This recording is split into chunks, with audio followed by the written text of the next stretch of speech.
Oke teman-teman, pada video kita kali ini kita mau membahas tentang penyortiran bibit nila Bangkok. Nah, kita di sini pakai kolam beton ukuran 1 x 3 meter. Pertama kali kita tebar ikan ini ukurannya 1 jari ya, 1 jari up dan 1 jari down. Jadi lebih kurangnya kita ukur pas 1 jari saja. Nah, ini sudah berjalan sekitar 8 sampai 9 minggu dan ini ukurannya betul variatif ya. Jadi waktu itu penjualnya juga kebetulan karena kita kenal cukup dekat, jadi dia juga ngasih beberapa bonus. Cuman yang dikasih bonus itu yang kecil-kecil banget lah pokoknya. Nah, jadi di sini ukurannya itu ada beragam, mulai dari yang kurang dari 2 jari, di atas 2 jari, bahkan ada juga yang udah di atas 3 jari. Karena memang sewajarnya dia ukurannya tuh hampir 3 jari ya. Dan tujuan kita menyortir ini sebetulnya untuk mempermudah kita nanti ke depannya untuk memisahkan mana bibit yang betul-betul berkualitas atau bibit yang standar gitu. Nah, ini kebetulan kita pakai larvanya kan larva yang bagus ya. Jadi ini mungkin hanya 1 sampai 10 ekor lah yang betul-betul bermasalah gitu. Nah, selebihnya tuh bisa dibilang tuh di atas rata-rata lah gitu kualitasnya. Nah, kenapa kita harus sortir? Supaya ikan-ikan kecil yang nggak berkembang tadi itu bisa makan ya, nggak kalah sama ikan-ikan yang udah besar. Nah, di sini kan kita bisa lihat ya, ini ikannya udah ukuran nyaris 3 jari ya. Ini kalau dia berebut makan sama ikan-ikan yang di bawah 2 jari, ini udah jelas yang ukurannya lebih besar tuh lebih cepat gitu, lebih gampang ambil makanannya.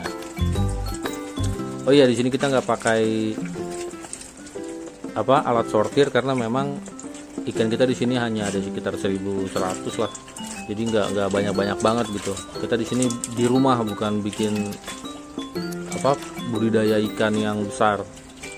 Nah, di sini kita mengkategorikan ikannya jadi 3 ya, yang hampir 3 jari, 3 jari dan di atasnya itu yang pertama. Habis itu ukuran yang sedang itu yang mendekati 2 jari dan sedikit di atas 2 jari, sama yang kecil-kecil banget yang pertumbuhannya itu kurang maksimal lah. Dan memang dari bonus-bonusannya si penjualnya aja. Sortir di sini nggak cuman sekedar dipisahkan ya, tapi kita juga hitung berapa ikan yang ukuran sekian, berapa ikan yang ukuran sekian kayak gitu. Jadi nanti setelah ditotal semuanya kita jadi tahu cara memberi makan ikannya. Karena kalau kita memberi makan itu kan ada hitungannya ya, 3% dari biomasa.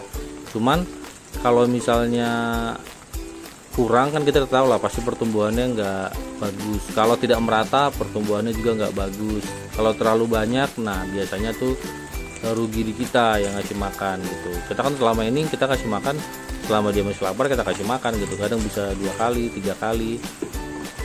Nah, persoalannya nanti kalau ikannya sudah besar, kebutuhan pakannya juga besar, sehari misalnya habis 1 kilo, nah itu kita bisa habis di biaya makan nantinya gitu.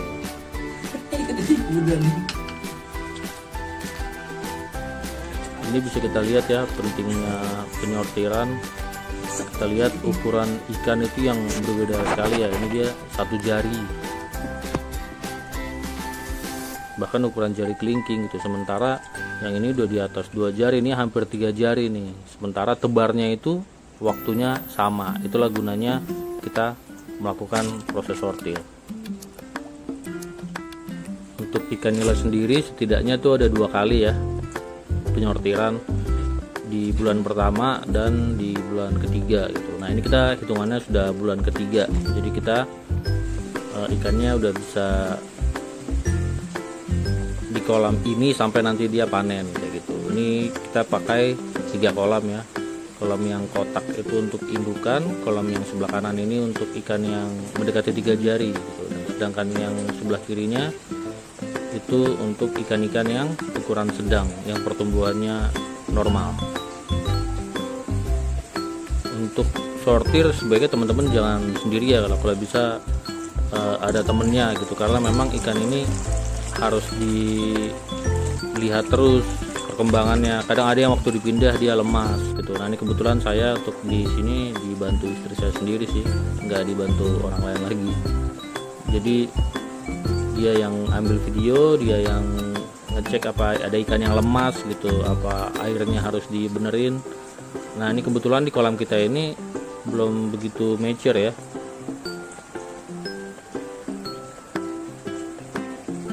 Ini kita juga ada pohon anggur untuk meneduh kolamnya. Ini airnya belum mature karena dia baru sekitar 2 minggu ya, jadi belum dikasih bakteri starter juga. Jadi kemungkinan 1 minggu ke depan ini airnya akan amis, nggak masalah.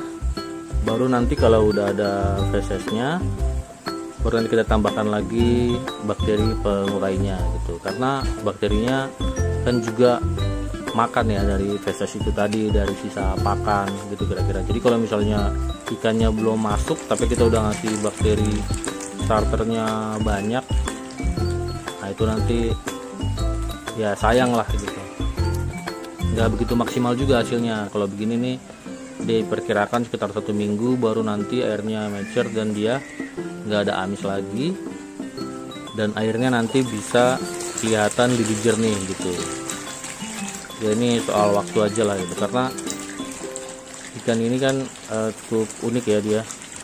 Kalau kita lihat airnya jernih belum tentu itu bagus ya untuk ikan gitu. Sementara kalau kita lihat airnya kotor, contohnya bioflok lah, itu kan kelihatannya kotor ya, padahal itu air yang bagus untuk ikan, memang itu yang dibutuhkan ikan gitu.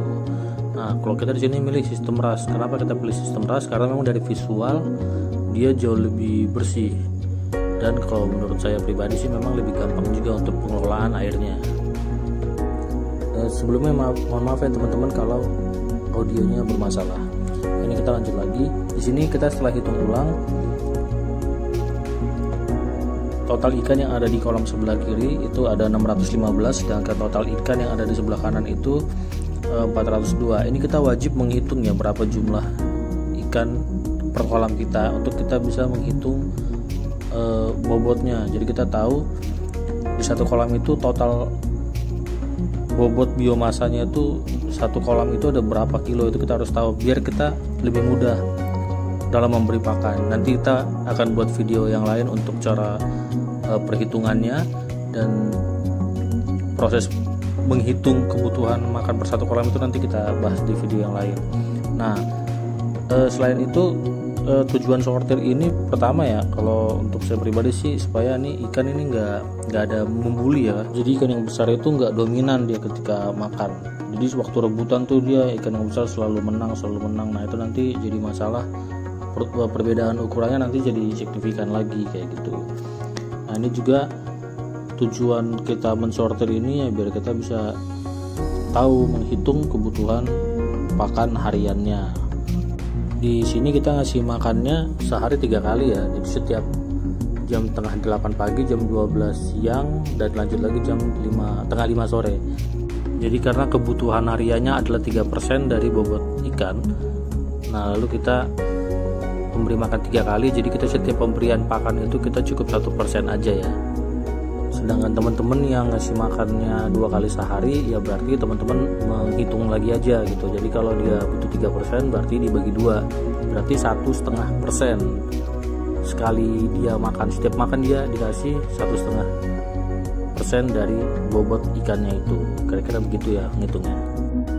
Ya teman-teman, di sini juga kami masih belajar ya gitu. Jadi kita terima kalau misalnya di sini mau ada kritik, ada saran, apapun itu kita terima semua masukan yang baik lah, yang bisa membangun, karena kita harapannya juga bisa sama-sama saling membangun. Nah ini hiburan kita juga yang lain, selain ada ikan ada anggur. Ini udah 2 minggu lagi lah bisa kita panen. Oke teman-teman, mungkin itu aja ya pembahasan kita tentang penyortiran bibit ikan nila kita. Kita juga bakal update nanti tentang perkembangan ikan ini 1 minggu 2 minggu ke depan. Kita juga akan bahas tentang aerasinya, kita akan bahas tentang sistemnya, dan mungkin kita akan review tentang kolamnya. Oke, Ya, semoga video ini bisa bermanfaat buat teman-teman semua dan bisa menambah semangat teman-teman untuk berbudidaya. Terima kasih.